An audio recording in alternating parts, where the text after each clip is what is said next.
Yeah, it's not about pushing the buy my stick. It's about being part of the whole.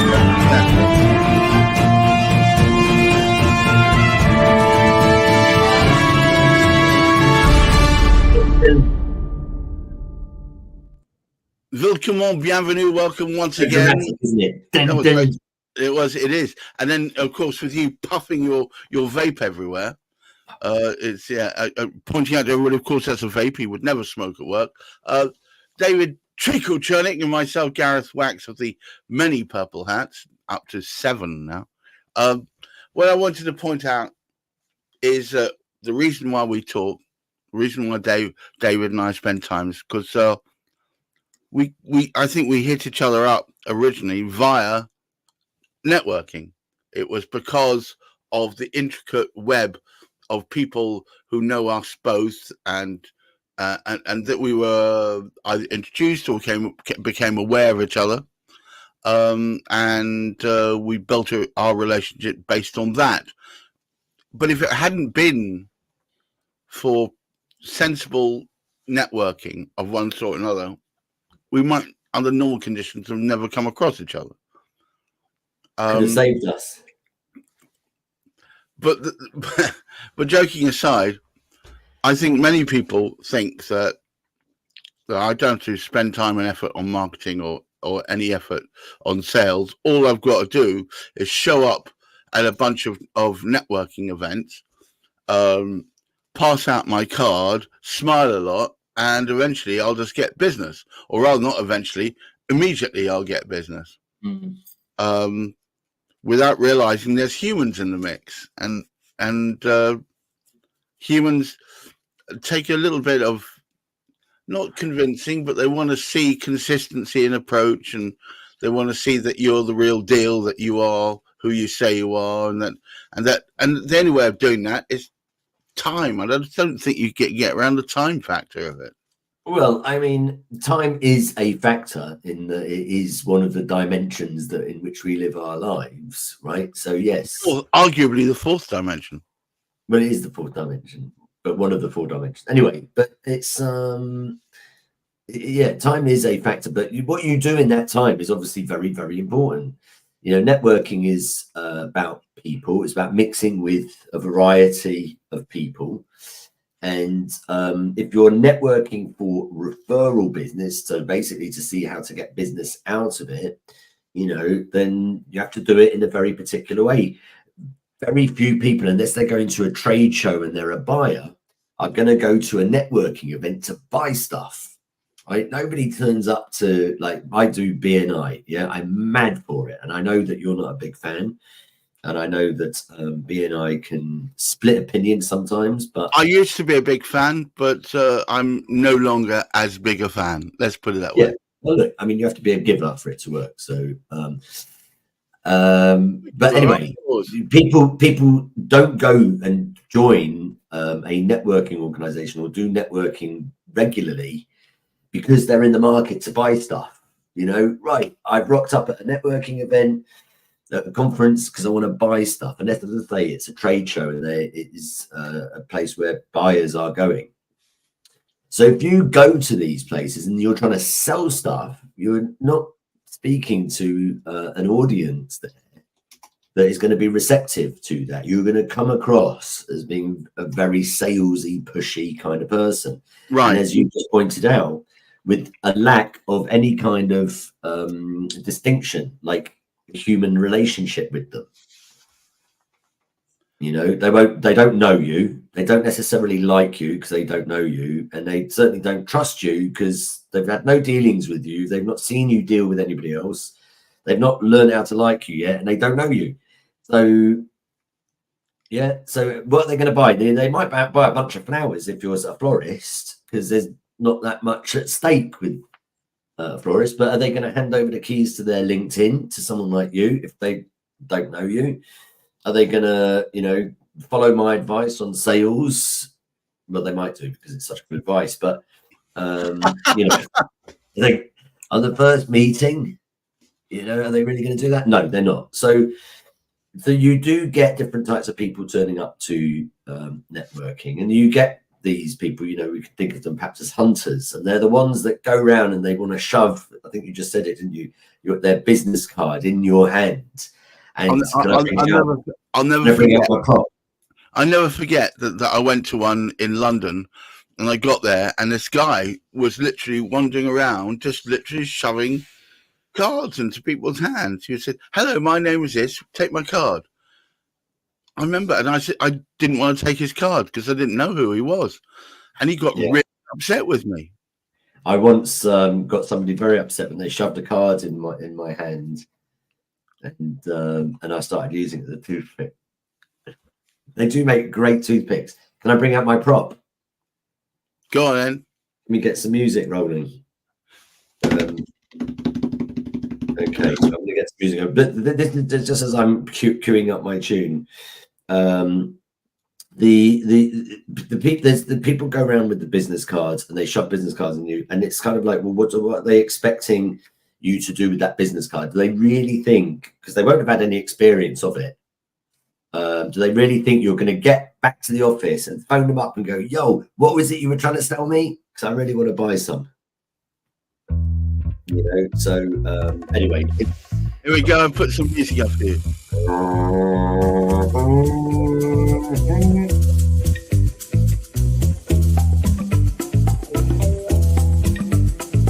Now this, you know, if we've done networking together, you might recognise your cards in there. In fact, there was one when I was just looking.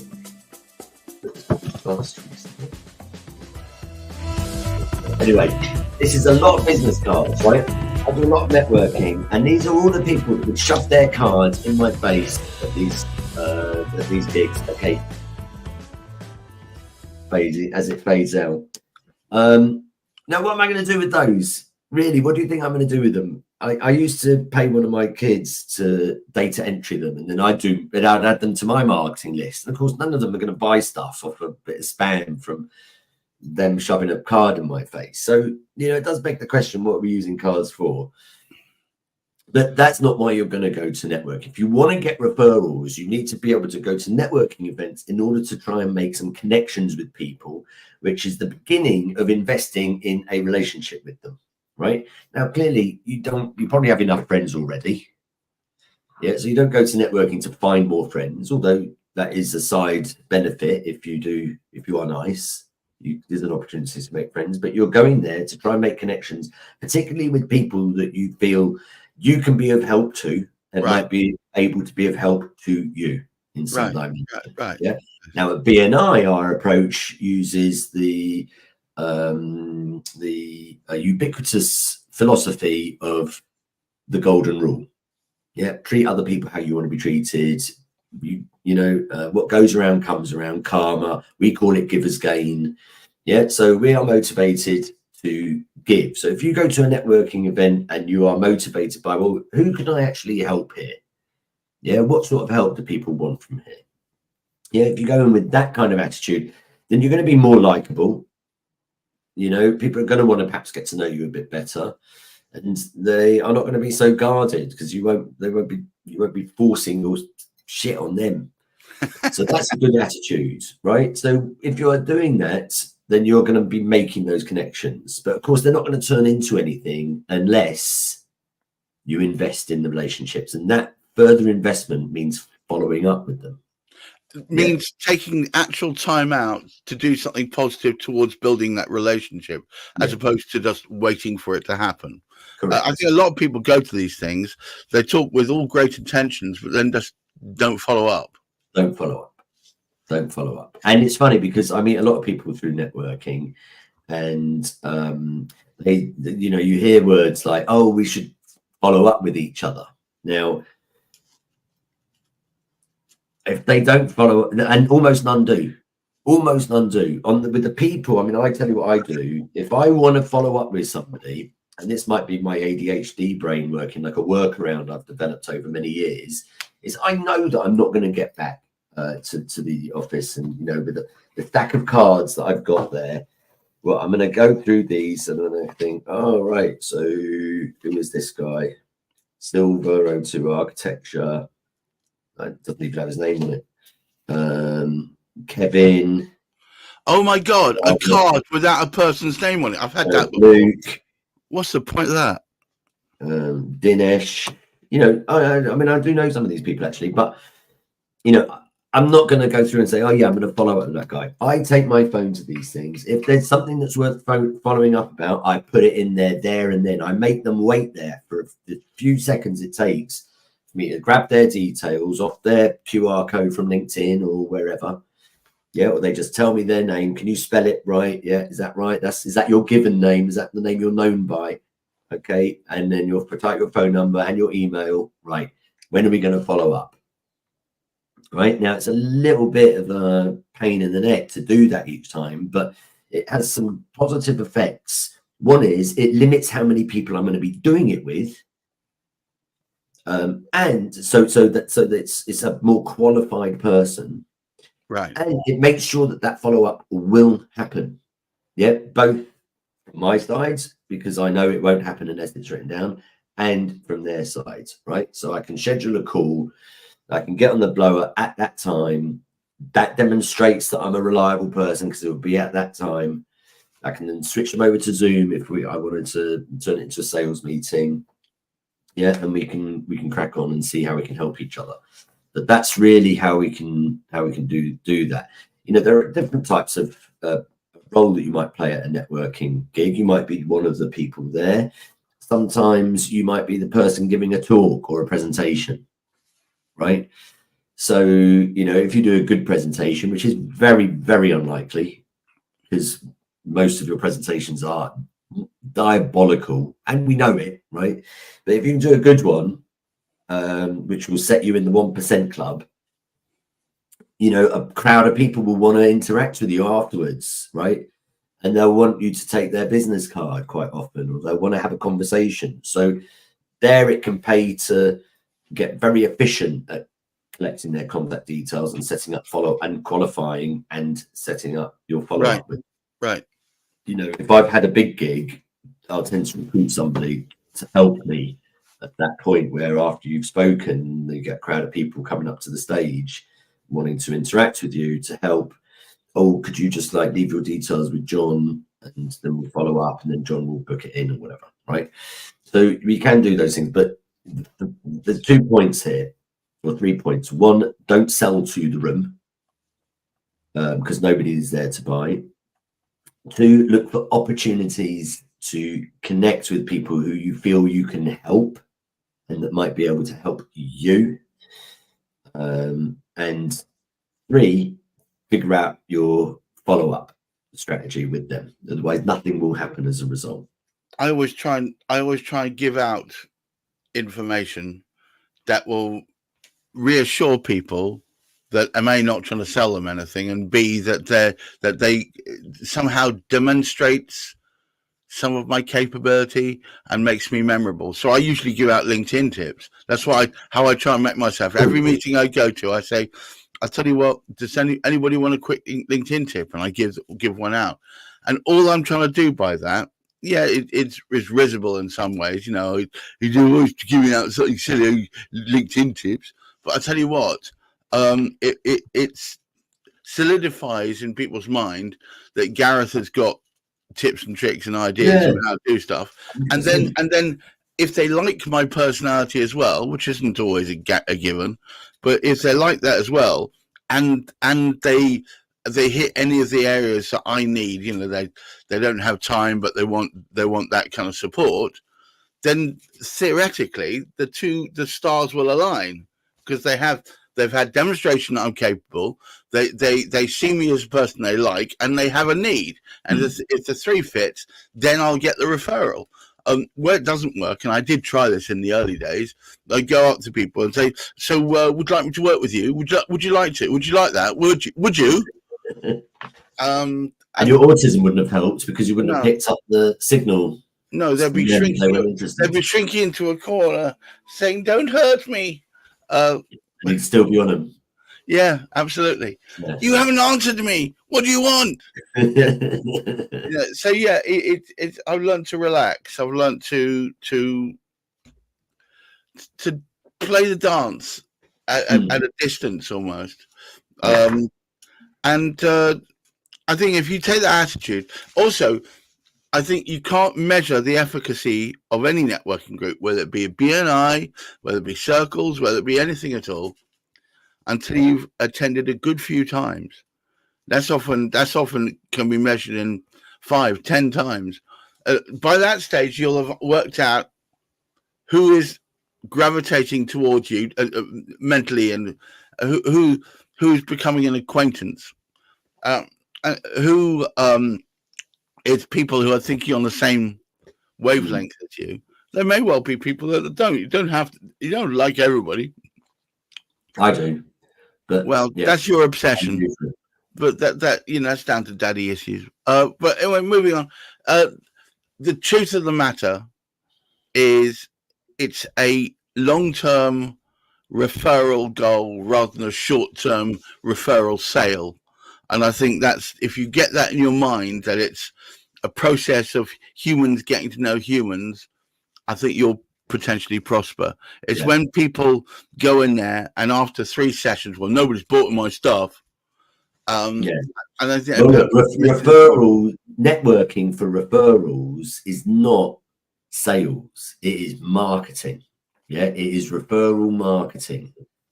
So you need to know that this is a marketing exercise. But at the same token, if you're always turning up and talking about your pet iguana rather than anything else, that's what people will know you for. So you've got to realize that you have at times got to pepper the conversation with relevancy so they understand that you actually know a little bit about what you talk. But it doesn't have to be that all the time. Yeah, you could talk about your hollybobs and I mean, I spend my time at these sorts of things, trying to connect to people, trying to find out the sorts of things they're looking for, how I could be of help to them, usually by introductions, because I'm not really, trying to get business out of people that I'm directly networking with per se, but it's more who they know. Yes, it's usually you're talking through the room rather than to the room. And in many ways, I also think it's an exercise in making each person there a mini marketing arm for my company, so they can either represent my interests, or they can at least say, I know this guy knows something about LinkedIn and I quite like him, or I know this guy knows something about LinkedIn and he's really irritating, but he probably knows what he's talking about. And either of those work for me. It's where they go, who's Gareth? Who are you? Doesn't he wear a hat? No, I never heard of him. Exactly. Then you've not done your job. They should at least know something about you. But it's not a quick process. All right, David, take us home. So if you want to be generating business through referrals, then that really requires you to be proactive. And that is probably going to lead you down to the world of networking. It's not everybody's comfort space. Gareth, I know that you don't necessarily like being in big crowds in the thick of it, unless you're the entertainer or presenter. If I'm the entertainer or presenter, I'm fine. If I'm just there as a number, I can sometimes feel like the walls are closing in. And so a lot of people have that for various different reasons. But if you want to do referral marketing, then it is worth acquiring these sorts of experiences and skills. But don't walk into a room of people who are not there to buy your services and try and sell them stuff. By all means, hand out your card or give people your contact details, but don't expect that by them receiving it, they're going to use it for anything more than a toothpick. If it's a brilliant card, then they probably keep it for a little bit, and maybe they will phone you up if they have a thought. But don't sell to the room. Instead, try and make connections with people who you have something in common with, or that you feel you can help and that can help you. And then if there are some that you can qualify and that you think you are vibing with, and they might know people who you want to get to know, and you might know people that they want to get to know, then book in your follow-up. And I would always recommend booking it in there and then, because if you trust yourself to do it later, it won't happen in the majority of cases. The beauty of any relationship build is in the follow-up. Whether or not it's a relationship build leading towards a sale, or it's a relationship build leading towards someone who can be trusted to help you find or do a thing. It doesn't. A lot of people in BNI say the fortune is in the follow-up. Right. Okay. Well, those BNI people. Well, if you must be part of a cult, Anyway, so sorry, You throw that in on the 20th minute, mate. I did that. And I hold my hand up to it. No, it's not. Give us gain. Right, yeah. Clap your hands. It's a wonderful place. Full of beautiful people. Look, if anybody wants an invitation to come and visit one or one of your circles or something, I recommend anybody who's never been to a BNI should go to it. It takes all sorts. I think everyone should go to one. And I think, and the same goes with circles. I think circles are amazing as well for entirely different reasons. But you'll get something out of both. I guarantee it. Anyway, until the next time we talk, it's been awesome talking with you all. And thank you once again, David Chernick, for helping us see a clear path through to better referral marketing. And myself, Gareth Wax. Until the next time we speak, we keep your feet on the ground. Keep reaching for the moon. For the moon. I didn't want to overstretch. And remember, it is made of cheese. And of course, just look after that mental health.